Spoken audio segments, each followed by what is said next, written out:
Hello friends, welcome back to my YouTube channel. आज की video में हम लोग सीखेंगे HTML टेक्स्ट फॉर्मेटिंग। टेक्स्ट क्या होता है? टेक्स्ट आपका ABCD जो भी आप लोग लिखते हो इसको हम लोग टेक्स्ट बोलते हैं। फॉर्मेटिंग क्या होती है? किसी भी टेक्स्ट को बोल्ड बनाना, इटैलिक बनाना, अंडरलाइन करना, ठीक है ना, सबस्क्रिप्ट करना, सुपरस्क्रिप्ट करना, ये सारी चीज़ें क्या कहलाती हैं? टेक्स्ट फॉर्मेटिंग कहलाती हैं। आज के वीडियो में सारी चीज़ें हम लोग यहाँ पर डिस्कस करने वाले हैं, तो प्लीज़ आप ये वीडियो लास्ट तक देखिए ताकि सारी चीज़ें आपकी एकदम क्लियर रहें। चलिए शुरू करते हैं। तो चलिए शुरुआत करते हैं। सबसे पहले मैं बात करना चाहूँगा कि इस काम को करने के लिए HTML के अंदर कुछ प्री डिफाइंड टेक्स्ट होते हैं। उनकी एक स्पेशल मीनिंग है जिसकी हेल्प से ये सारे काम यहाँ पर हम लोग करने वाले हैं। एग्जाम्पल के तौर पर आप देखो तो यहाँ पर हमारे पास एक टेक्स्ट है जो कि कैसा दिखाई दे रहा है? बोल्ड आपको दिखाई दे रहा होगा। ये कैसा दिखाई दे रहा है? ये आपको थोड़ा सा तिरछा दिखाई देता है। अच्छा, इसको तिरछा नहीं इटैलिक बोलेंगे, ठीक है ना। गजब बेइज्जती है। इसे क्या बोलते हैं? दिस। ये तो नॉर्मल है, ये भी नॉर्मल है। पर एक मिनट, ये क्या दिखाई दे रहा है? बहुत छोटा सा आपको पिद्दी सा एक टेक्स्ट दिखाई दे रहा है। इसको हम लोग सब स्क्रिप्ट बोलते हैं, ठीक है ना। जैसे मान लीजिए आपको एक फॉर्मूला राइट करना पड़ेगा H2O, तो जो 2 रहता है वो नीचे रहता है। अब उसको कैसे आप बनाओगे? तो उसको बनाने के लिए हमारे पास एक एलिमेंट है जिसका नाम है सब स्क्रिप्ट। फिर आपके दोस्त आपसे बोलता है कि यार एक काम करो, हमारे लिए एक यहाँ पर कोडिंग लिख दो जिसमें लिखा हो x² + y²। तो आप सोचोगे यार मैं नॉर्मली लिखूंगा तो सामने सामने आ जाएगा, ट्राई कर सकते हो आप लोग, लेकिन हमको ऊपर लिखना है तो हम लोग क्या करेंगे, वहाँ पर एक और यहाँ पर लगाएंगे जिसको हम लोग बोलते हैं सुपरस्क्रिप्ट। तो ये सारी चीज़ें कैसे होने वाली हैं आज हम लोग यहाँ पर इसी के बारे में बात करेंगे। तो चलिए देखते हैं एक झलक। जैसे यहाँ पे लिखा हुआ है HTML फॉर्मेटिंग एलिमेंट्स कौन कौन से हैं? B है, स्ट्रॉन्ग है, I है, EM है, मार्क है, स्मॉल है, डेल है, INS, सब एंड सुपरस्क्रिप्ट, ठीक है ना। बहुत जल्दी मैंने बोल दिया शायद, पर कोई बात नहीं।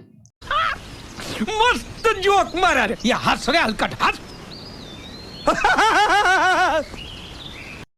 इन सारे चीज़ों को हम लोग डिटेल में सीखेंगे, ठीक है, कोई दिक्कत वाली बात नहीं यार। आपका भाई अभी सब कुछ बताएगा आपको। चलो पहली चीज़ देखते हैं। सबसे पहले लिखा है बी का मतलब होता है बोल्ड। यहाँ पे लिखा हुआ है स्ट्रॉन्ग का मतलब होता है इम्पॉर्टेंट, ठीक है ना। तो लाइफ में जितनी चीज़ें इंपॉर्टेंट हैं उसको अगर आप यहाँ पे लिखना चाहते हो तो क्या बनाओगे? इसको स्ट्रॉन्ग बनाओगे, ठीक है ना। याद रखना, ये बहुत बड़ी सीख है आपके लिए। उसके बाद यहाँ पर हम लोग चलो इसको बनाते हैं। तो सबसे पहले मैं आपको दिखाता हूँ ना नॉर्मल टेक्स्ट कैसा दिखता है, तभी तो आपको डिफरेंस कर पाओगे ना इन सारी चीज़ों के बारे में। तो नॉर्मल टेक्स्ट लिख लेंगे, क्या करते हो आप? पी लिखते हो। पी का मतलब क्या होता है? नहीं पता है? पी का मतलब होता है पैराग्राफ, ठीक है ना। तो दिस इज नॉर्मल टेक्स्ट, ठीक है ना। तो चलो इसको राइट क्लिक करते हैं। राइट क्लिक करने के बाद यहाँ पे करता हूँ ओपन विथ लिव सर्वर। इससे क्या होगा? हमारा जो पेज है ओपन हो जाएगा। देखो क्या दिख रहा है, दिस इज नॉर्मल टेक्स्ट। तो क्या आपको कुछ अंतर दिखाई दे रहा है? नहीं, आपको एकदम ऐसे दिखाई दे रहा है, ठीक है। आपकी आंखें सही, कोई दिक्कत नहीं, यहाँ पे ऐसा ही दिख रहा है। अभी हमने कुछ किया नहीं है। तो चलो अब क्या करते हैं, नॉर्मल टेक्स्ट के बाद क्या करते हैं, एक यहाँ पे टेक्स्ट बनाएंगे जिसको हमको करना है बोल्ड। तो देखो यहाँ पे मैं लिखने वाला हूँ, फिर से एक पी लिखूंगा और उसके अंदर लिखूंगा दिस इज बोल्ड टेक्स्ट। तो इसका आउटपुट कैसा दिख रहा होगा? देखो ध्यान से, इसका जो आउटपुट है आपको कुछ ऐसा दिखाई दे रहा है, दिस इज बोल्ड टेक्स्ट। अब हम ये चाहते हैं कि जो हमारा ये बोल्ड लिखा हुआ है ना, इसको हम चाहते हैं थोड़ा सा मोटा हो जाए। तो कैसे करोगे? इसके लिए क्या करना पड़ेगा, इस बोल्ड के दोनों तरफ हमको क्या लगाना पड़ेगा, यहाँ पे बी टैग लगाना पड़ेगा। और यहाँ पे हम लोग क्या करेंगे, इसको यहाँ पे बोल्ड लिखेंगे, ठीक है। अब देखो इसके अंदर मैं बोल्ड लिख रहा हूँ, तो चलो देखो यहाँ क्या होता है। देखो तो दिस इज, और जो हमारा बोल्ड है, ठीक है ना, वो हमारा क्या हो गया, थोड़ा सा बोल्ड आपको दिखाई दे रहा है। तो इसकी हेल्प से, यानी बी टैग की हेल्प से आप किसी भी टेक्स्ट को क्या कर सकते हो, यहाँ पर बोल्ड कर सकते हो। अगर मैं इसके अंदर कुछ और लिख दूंगा तो भी बोल्ड हो जाएगा। तो इतना याद रखना कि बी टैग जहाँ से स्टार्ट हुआ है और बी टैग जहाँ पे एंड हुआ है उसके बीच में लिखा हुआ कोई भी टेक्स्ट क्या कहलाएगा, बोल्ड हो जाएगा, और जो कि आपको कुछ इस तरह से यहाँ पे दिखाई देगा, ठीक है, क्लियर। चलिए अगली चीज बात करते हैं, स्ट्रॉन्ग का मतलब होता है इंपॉर्टेंट। किसी भी टेक्स्ट को क्या बनाना है, आपको इंपॉर्टेंट बनाना है। तो जैसे यहाँ पे मैं इंपॉर्टेंट यहाँ पे कॉपी कर लेता हूँ, ठीक है। अब यहाँ पे आ जाऊँ, तो सबसे पहले मैं क्या करूँगा, पी टैग लगाऊंगा, ठीक है ना, और यहाँ पे लिखूंगा दिस इज इम्पॉर्टेंट टेक्स्ट। तो क्या इसका हमको कोई अंतर दिखाई देगा? तो देखो यहाँ पे ध्यान से, अभी आपको क्या दिखाई रहा है, दिस इज इम्पॉर्टेंट टेक्स्ट, पर कोई अंतर आपको नहीं दिखेगा। तो अब मान लीजिए हमको एक काम करना है, इस टेक्स्ट को इम्पॉर्टेंट करना है, ठीक है ना। तो क्या करोगे, इस टेक्स्ट को यहाँ से मैं हटाऊंगा और उसके लिए मैं क्या करूँगा, स्ट्रॉन्ग टैग लगाऊंगा और स्ट्रॉन्ग के अंदर मैं लिखूंगा इंपॉर्टेंट। तो देखिएगा ध्यान से कि यहाँ पे क्या हो जाएगा, ये हमारा इंपॉर्टेंट टेक्स्ट बन जाएगा। तो जितने भी टेक्स्ट आपको थोड़ा सा हाईलाइटेड करने हैं, ठीक है ना, या इंपॉर्टेंट आपको दिखाना होगा पूरे टेक्स्ट में, तो क्या कर सकते हो, यहाँ पर स्ट्रॉन्ग टैग लगा सकते हो। समझ में आई बात? अब बढ़ते हैं आगे। अब हमारे पास एक टैग होता है आई और एक उसी के साथ टैग होता है हमारे पास ईएम, ठीक है ना। आई का मतलब होता है इटैलिक करना और ईएम का मतलब होता है एम्फेसाइज टेक्स्ट बनाना। तो चलो सबसे पहले हम लोग यहाँ पर लिखते हैं इटैलिक कैसे बनता है। तो देखो ध्यान से चलते हैं अभी इस पे। यहाँ पे मैं एक पी टैग लिखता हूँ और यहाँ पे लिखूंगा दिस इज, ठीक है ना, और उसके बाद यहाँ पे मान लीजिए हम लोग लिखते हैं इटैलिक टेक्स्ट। तो बाय डिफॉल्ट जो हमारा टेक्स्ट होता है कैसा दिखाई देगा, देखो बाकी बाय डिफॉल्ट आपका नॉर्मली दिखता है। अब मान लीजिए इसको थोड़ा सा मैं तिरछा करना चाहता हूँ, तो मैं क्या करूँगा, यहाँ पर इटैलिक को आई टैग के अंदर लिखेंगे। तो आई ओपन किया और उसके बाद इसके बीच में लिख दो। तो देखो थोड़ा सा ना इटैलिक हमारा क्या हो जाएगा, परफेक्ट, ये हमको तिरछा दिखाई दे रहा है। तो तिरछा जो दिखाई दे रहा है इसी को हम लोग क्या बोलते हैं, इटैलिक बोलते हैं। अब इसके बाद मान लीजिए हमको क्या बनाना है, यहाँ पे एम्फेसाइज टेक्स्ट बनाना है, ठीक है ना। तो यहाँ पे मैं इसको कॉपी कर लेता हूँ, ठीक है। तो पहले तो मैं आपको नॉर्मली दिखाता हूँ कि नॉर्मल टेक्स्ट आपको कैसा दिखता है। तो पी टैग लगा देता हूँ, दिस इज एम्फेसाइज टेक्स्ट। तो देखो यहाँ पे कैसा दिख रहा है, एम्फेसाइज दिख रहा है। अब एम्फेसाइज को मान लीजिए हमको करना है एम्फेसाइज्ड, तो क्या करना पड़ेगा, यहाँ पे ईएम टैग लगाना पड़ेगा और EM tag open and then close. इसके बीच में जो लिखा जाएगा टेक्स्ट वो एम्फेसाइज्ड हो जाएगा। तो आप देखिए ये आपको कुछ ऐसा दिखाई दे रहा है, ठीक है ना। तो ये आपका एम्फेसाइज टेक्स्ट होता है। ये भी इटैलिक तरह ही दिखता है, ठीक है ना, कोई बहुत ज़्यादा इसमें आपको अंतर देखने को नहीं मिलेगा, ठीक है ना। नहीं तो आप सोचो कि यार दीपक भाई कैसे बता रहे हो, ये तो दोनों एक ही तरीके के हैं। हाँ ऐसा दिखता ही है, ठीक है ना। आप बोल्ड को देखोगे और इम्पॉर्टेंट को देखोगे, दोनों ऐसे ही दिखते हैं, सेम टू सेम दिखते हैं। अब इसमें मेरी कोई गलती नहीं है, दिखता है तो दिखता है बस। चलो अगली चीज़ यहाँ पर देखते हैं। अब एक और टैग आता है जिसको हम बोलते हैं स्मॉल, ठीक है ना। तो मान लीजिए यहाँ पर हम लोग यहाँ पर इसको कॉपी कर लेते हैं। तो स्मॉलर टेक्स्ट आपको मान लीजिए डिफाइन करना है, तो हम लोग क्या कर सकते हैं, यहाँ पर स्मॉलर बना सकते हैं। तो यहाँ पे मैं आ जाता हूँ, एक पी टैग यहाँ पर ओपन करूँगा और उसके बाद देखो यहाँ पे स्मॉलर टेक्स्ट लिखा हुआ है। अभी बाय डिफॉल्ट कैसा दिखता है स्मॉलर टेक्स्ट, आपको कुछ ऐसा दिख रहा है। लेकिन मान लीजिए हम इस स्मॉलर टेक्स्ट को छोटा करना चाहते हैं, तो हम क्या लिखेंगे, यहाँ पर स्मॉल लिखेंगे और स्मॉल के बीच में यहाँ पे स्मॉलर लिख देंगे। तो स्मॉलर जो हो जाएगा थोड़ा सा क्या हो जाएगा, छोटा हो जाएगा। तो क्या आपको छोटा दिखाई दे रहा है, बहुत माइनर डिफरेंस आते हैं, ठीक है ना। अब बहुत ध्यान से देखोगे तब आप यहाँ पे सम और टेक्स्ट के बीच में ये थोड़ा सा आपको क्या दिखता है, थोड़ा सा छोटा आपको दिखाई देगा, ठीक है ना। तो इसको बोलते हैं हम लोग स्मॉलर टेक्स्ट। अगली चीज बात करते हैं मार्क। आपने कभी न कभी जिंदगी में हाईलाइटर का इस्तेमाल किया होगा। बहुत सारे लोग तो हमेशा हाईलाइटर ही इस्तेमाल करते रहते हैं। तो हाईलाइटर का इस्तेमाल किस लिए करते हैं, किसी भी टेक्स्ट को हाईलाइट करने के लिए। तो वैसे ही अगर यहाँ पे मैं किसी भी चीज को हाईलाइट करना चाहता हूँ तो वहां पर मार्क टैग का इस्तेमाल कर सकते हैं। तो चलिए देखते हैं एग्जाम्पल।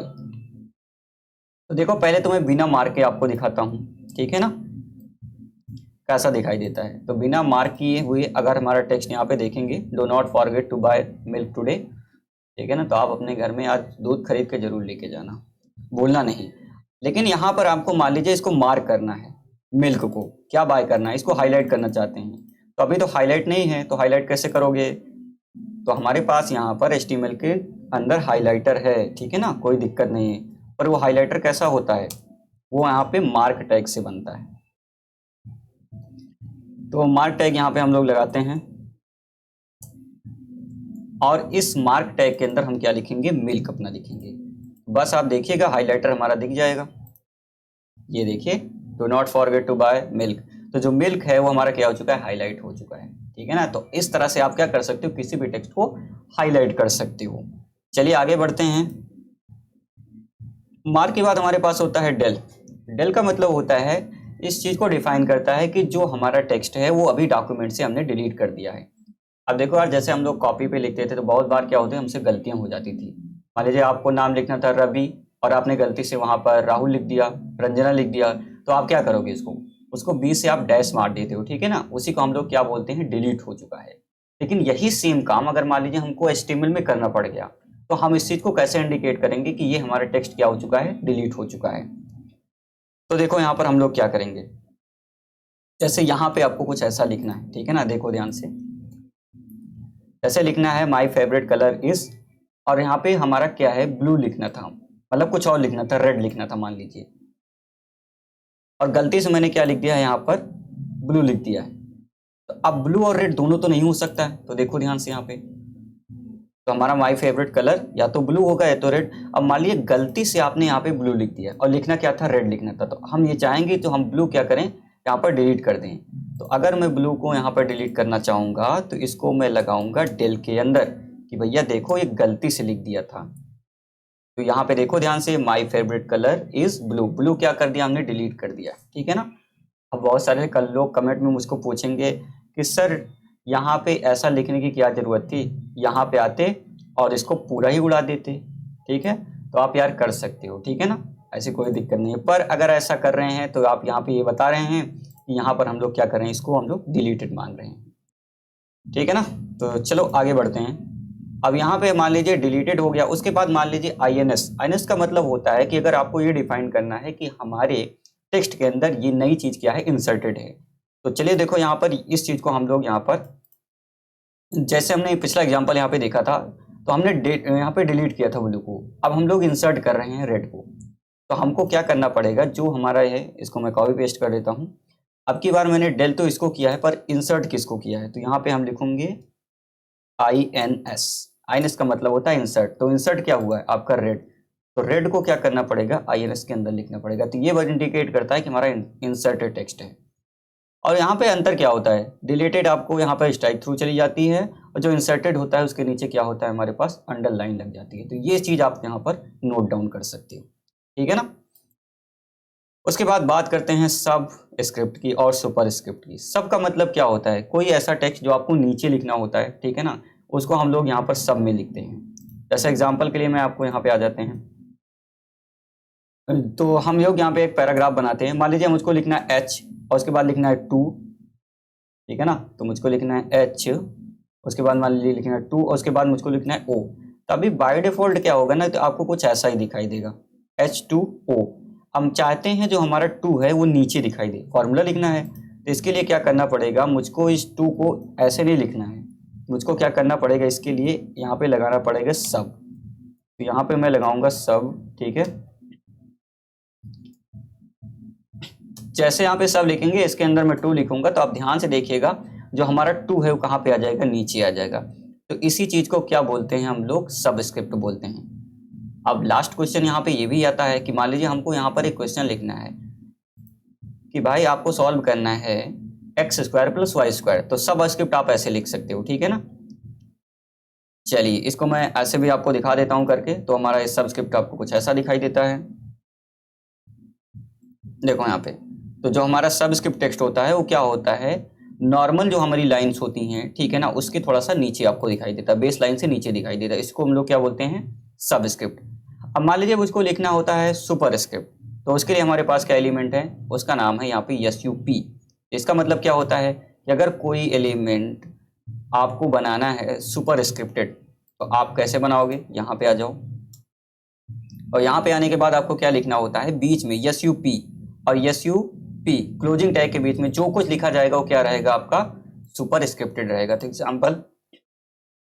एग्जाम्पल आप यहाँ पे देख सकते हो, this is super scripted text. Last की बात करते हैं। जैसे मैंने आपको बताया था कि मान लीजिए मुझे यहाँ पे लिखना चाहता हूँ x² + y², ठीक है ना। तो अभी हम चल के अगर देखते हैं नॉर्मल पे, तो नॉर्मल आपको कुछ ऐसा ही दिखाई देगा। अब हम 2 को क्या चाहते हैं ऊपर, फिर y को भी चाहते हैं ऊपर, तो हम लोग क्या करेंगे, यहाँ पे आ जाएंगे, ठीक है ना। थोड़ा सा मैं गैप बना रहा हूँ ताकि मैं अपने कंटेंट यहाँ पे राइट कर सकूँ। तो यहाँ पे मैं लिखूँगा SUP सुपर, और इसके अंदर क्या लिखूँगा, अब मैं 2 लिख दूंगा, ठीक है, इसके अंदर 2 लिखेंगे। तो देखो क्या हो जाएगा, x और सुपर स्क्रिप्ट में चला जाएगा 2 प्लस उसके बाद y, और इसके अंदर भी हमको क्या करना पड़ेगा, SUP सुपर स्क्रिप्ट, और इसके अंदर लिखेंगे 2। तो जो हमारे 2 हैं वो क्या बन चुके हैं, सुपर बन चुके हैं। सुपर का मतलब सबसे ऊपर। तो चलो देखते हैं। ये देखिए यहाँ पे x² + आपका y² लिखा हुआ है। तो ये हमारे कुछ एलिमेंट्स थे जिनकी हेल्प से आप क्या कर सकते हो, अपने टेक्स्ट को बहुत अच्छे से फॉर्मेट कर सकते हो। इसके अलावा हमारे पास CSS होती है जिसमें बहुत सारे फॉर्मेटिंग आपको मिल जाती है, वहाँ से आप बहुत सारी फॉर्मेटिंग कर सकते हो। फिलहाल HTML के थ्रू आप इतना काम जरूर कर सकते हो। आशा करता हूँ सारी चीज़ें आपको समझ में आई होंगी। अगर वीडियो आपको अच्छी लगी तो प्लीज़ यार वीडियो को लाइक करो, अपने दोस्तों के साथ शेयर करो, और अगर आप इस चैनल पे नए हो तो प्लीज़ यार चैनल को सब्सक्राइब करो, बेल आइकॉन को हिट करना है ताकि आने वाली वीडियो की नोटिफिकेशन आपसे मिस ना हो। और मैं मिलता हूँ आपसे अगले वीडियो में। Thank you so much.